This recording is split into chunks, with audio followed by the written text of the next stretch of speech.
కర్ణాటకలోని జరుగుతున్న ఎలక్షన్స్ కు సంబంధించిన మరింత సమాచారం అందించడానికి మా ప్రతినిధి ఆశా సిద్ధంగా ఉన్నారు బెంగళూరు నుంచి.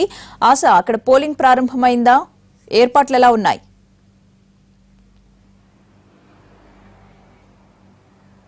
గుడ్ మార్నింగ్ ప్రతిభ. కర్ణాటక రాష్ట్రం అంతా కూడా రాష్ట్ర ఫలం కలిగించే రోజు రాని వచ్చేసింది అని చెప్పాలి. అయితే మూడవ ఫేజ్ లో జరగబోయే 14 పార్లమెంటు నియోజకవర్గానికి సంబంధించి ఈ రోజు ఏప్రిల్ 18వ తారీఖున ఉదయం 7 గంటల నుంచి సాయంత్రం 6 గంటల వరకు కూడా ఈ 14 పార్లమెంటు నియోజకవర్గాల్లో కూడా ప్రత్యేకమైనటువంటి పోలింగ్ జరగబోతుంది.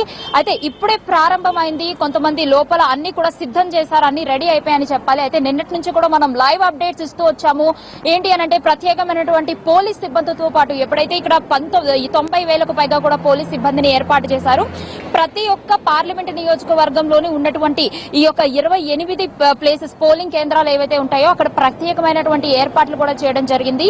అదే విధంగా ఈ రోజు జరుగుతున్నటువంటి పోలింగ్ లో ప్రస్తుతం మనం బెంగళూరు సెంట్రల్ లో ఉన్నటువంటి మాల్యా హాస్పిటల్ ప్లేస్ లో సెయింట్ జోసెఫ్ క్యాంపస్ లో ఉన్నాము. ఈ క్యాంపస్ లో ప్రముఖ నటుడు ప్రకాష్ రాజ్ ఇండిపెండెంట్ అభ్యర్థిగా బెంగళూరు సెంట్రల్ నుంచి పోటీ చేస్తున్నారు. మరి కాసేపట్లో ఆయన కూడా వచ్చి తన ఓటుని ఇక్కడ క్యాచ్ చేయబోతున్నారు.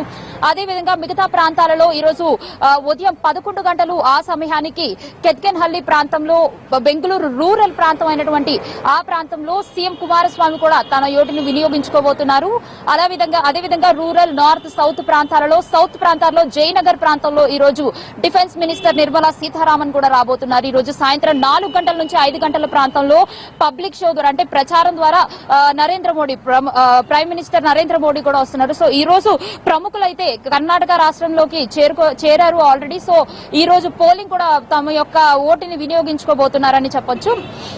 అయితే మనం చూసుకున్నట్లయితే 14 పార్లమెంటు నియోజకవర్గాల్లో అత్యంత కీలకమైన ప్లేసుల గురించి మాట్లాడుకున్నట్లయితే ముందుగా తుమ్మకూరు, మండ్య, మైసూర్, హాసన్ ప్రాంతంతో పాటు Bengaluru south, north, rural, central ప్రాంతాలు కూడా ఉంటాయని చెప్పొచ్చు. అయితే బెంగళూరు సెంట్రల్ నుంచి ప్రస్తుత ఎంపీ పీసీ మోహన్ బరిలో ఉన్నారు. అదేవిధంగా యువ కాంగ్రెస్ నేత అయినటువంటి రిజ్వాన్ అర్షద్, ఎవరైతే రాహుల్ గాంధీకి బాగా సన్నిహితుడో ఆయన కూడా ఉన్నారు. ఆయనతో పాటు ఇండిపెండెంట్ అభ్యర్థిగా బరిలో ప్రకాష్ రాజ్ ఉన్నారు.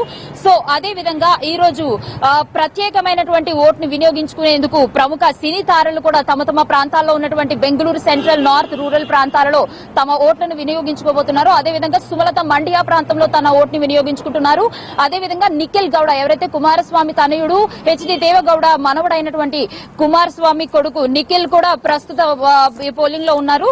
సో వారు కూడా తమ యొక్క ఓటుని వినియోగించుకోవడానికి సిద్ధంగా ఉన్నారని చెప్పొచ్చు. అయితే ఆ ప్రాంతాలు అంటే ఇప్పుడు సమస్యాత్మక ప్రాంతాలు సుమారు 3,000కు పైగా కూడా ఉన్నాయి. ఈ సమస్యాత్మక ప్రాంతాలలో ప్రత్యేకమైనటువంటి బలగాలతో సెక్యూరిటీ కూడా ఏర్పాటు చేసిన పరిస్థితి ఉంది అని చెప్పొచ్చు.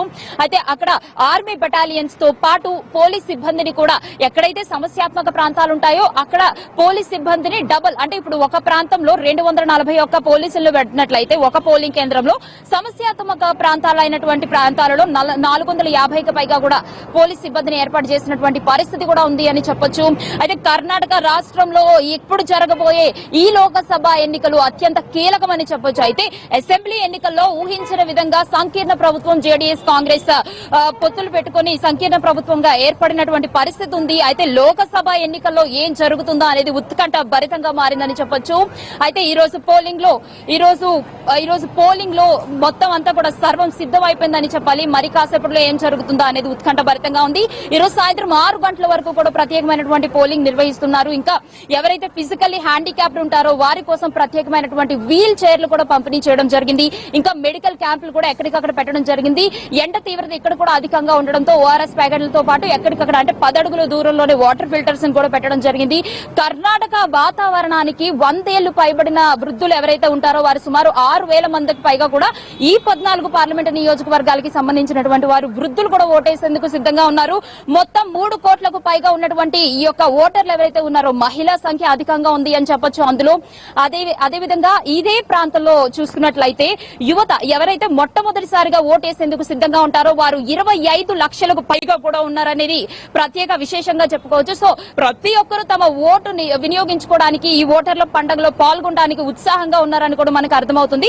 సో ముఖ్యంగా యువ నేతలు ఎవరైతే ఈ లోక్సభ ఎన్నికల్లో పాల్గొంటున్నారో వారందరూ కూడా సిద్ధంగా ఉన్నారని కూడా మనకి అర్థమవుతుంది. మరి కాసేపట్లో పోలీస్ సిబ్బంది ప్రత్యేకమైనటువంటి బలగాలతో కూడా ఇంకా ఎక్కడికక్కడ ఈ యొక్క సమస్యాత్మక ప్రాంతాల్లో దృష్టి సారిస్తున్నారు. ఇప్పుడు ఆంధ్ర రాష్ట్రంలో ఈవీఎంల సమస్య కానివచ్చు, అనంతపూర్ లో జరిగినటువంటి గొడవలు, వివాదాలు ఏవైతే ఉన్నాయో అలాంటివి ఇక్కడ సంభవించకుండా ప్రత్యేకమైనటువంటి శ్రద్ధ తీసుకుంటున్నారని కూడా మనం క్లియర్ గా చెప్పుకోవచ్చు. అయితే ఇదే ప్రాంతాలలో సీసీటీవీ ఫుటేజెస్ ఎక్కడికక్కడ, అంటే రోడ్లతో పాటు పోలింగ్ కేంద్రాల నుంచి ఒక 100 అడుగుల దూరం వరకు కూడా సీసీటీవీ ఫుటేజెస్ తీసుకున్నట్లు మనకి సమాచారం అందుతుంది. సో సెక్యూరిటీ పరంగా, విజువలైజేషన్ పరంగా, ఇంకా టెక్నికల్ గా సాంకేతిక సమస్యలు కూడా ఏర్పడకుండా ప్రత్యేకమైనటువంటి ఈ పోలింగ్ లో ఎక్కువ జాగ్రత్తలు వహించారు అన్నది కూడా మనకి క్లియర్ గా అర్థమవుతుంది. ప్రతిభ, ఇక్కడ చూసుకున్నట్లయితే బెంగళూరు సెంట్రల్ ప్రాంతంలోనే అత్యధిక మంది, రూరల్ సెంట్రల్ ప్రాంతంలోనే 12 లక్షలకు పైగా కూడా ఓటర్లు ఉన్నారు. అదే విధంగా అత్యంత తక్కువ మంది చామరాజనగర్ ప్రాంతం చూసుకున్నట్లయితే 8 లక్షల నుంచి, అంటే 7 లక్షల నుంచి 8 లక్షల వరకు అతి తక్కువ ఓటర్లు ఉన్నారు. సో ఇలా ఎక్కడైతే ఓటర్లు అధికంగా ఉన్నారో ఆ ప్రాంతంలో ఎక్కువ బలగాన్ని, పోలీస్ బలగాలను అక్కడ ఏర్పాటు చేయడం జరిగింది. తక్కువ మంది ఎవరైతే ఇప్పుడు మనం చామరాజనగర్ గురించి చెప్పుకుంటున్నాం కదా, అలాంటి ప్రాంతాల్లో తగ్గుతున్నట్టుగా మనం చెప్పుకోవచ్చు. అయితే తుమ్మకూరు ప్రాంతంలో ఊహించిన విధంగా హెచ్డి దేవగౌడ, మాజీ ప్రధాని అయినటువంటి హెచ్డి దేవగౌడ కూడా తుమ్మకూరు ప్రాంతం నుంచి పోటీ చేస్తున్నారు. ఆయన ఎప్పుడు హాసన్ ప్రాంతం నుంచి గెలుస్తూ ఉంటారు. ఆ ప్రాంతంలో ఆయన రేవన్న, ఎవరు పీడబ్ల్యూడీ మంత్రి రేవన్న కొడుకు ప్రజ్వల్ రేవన్నను ఆ ప్రాంతం నుంచి అభ్యర్థిగా నిలబెట్టడం జరిగింది. అయితే మనం హాసన్ ప్రాంతంలో యువనేతను చూస్తున్నాము, ఇక్కడ సెంట్రల్ ప్రాంతంలో యువనేత అయినటువంటి రిజ్వాన్ అర్షద్ ని చూస్తున్నాము. అదే విధంగా ఇంకా నిఖిల్ గౌడ కూడా యువనేత. ఇలా మనకి ప్రముఖ యువనేతలు బెంగళూరు సౌత్ నుంచి కూడా తేజస్వి సూర్య కూడా ఉన్నారు. సో ఇలా యువనేతలు అధికంగా ఉన్న ప్రాంతాలలో ఏం జరుగుతుందో, అంటే ప్రజల జోష్ ఎలా ఉండబోతుంది,